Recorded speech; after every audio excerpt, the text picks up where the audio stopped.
there's a lot of sort of myths and misperceptions about veganism or even about vegetarianism. One of the things that's assumed is that it's a really expensive way of life. And if you eat a lot of kind of processed vegan foods, meaning, like the imitation hot dogs and imitation bacon, which is incidentally delicious, those things tend to be more expensive. That's true. They also tend to be highly processed. So generally, we eat pretty simply so that we kind of save budget-wise and also processed food-wise. We save that for more special occasions. So a lot of the recipes in my book tend to be more kind of comfort foodie. There's a lot of really fun-tasting, rich-tasting recipes, but many do rely on processed products that do tend to be more expensive. That's why I don't make them every day, I promise. If you made all of these recipes every day, it would be unhealthy. It would be unhealthy to eat any kind of rich foods every single day of your life. I'm also asked if it's incredibly time-consuming to eat this way.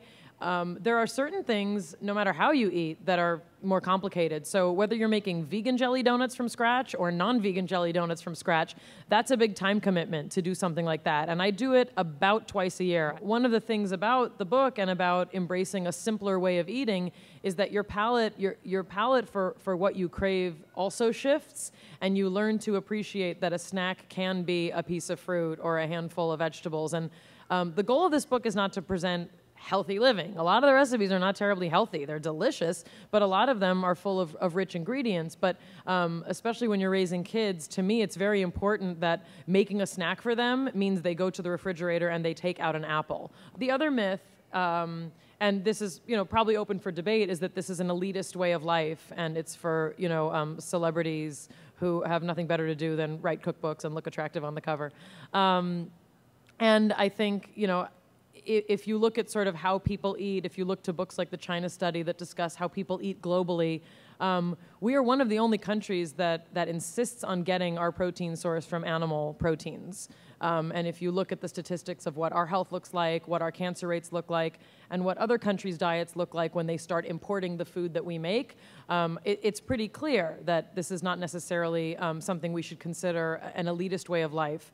But I think another thing, and I'm not advocating that you go to McDonald's and get French fries. I mean, whatever works for you is fine with me.